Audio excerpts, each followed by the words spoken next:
జానకి కలగనలేదు రాముని సతి కాగలనని ఏనాడు.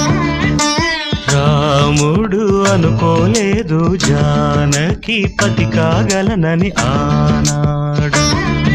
ఆనాడు ఎవరు అనుకోనిది ఈనాడు మనకు నిజమైనది. ఆ రామాయణం మన జీవన పారాయణం. రాముడు అనుకోలేదు జానకి పతి కాగలనని ఆనాడు.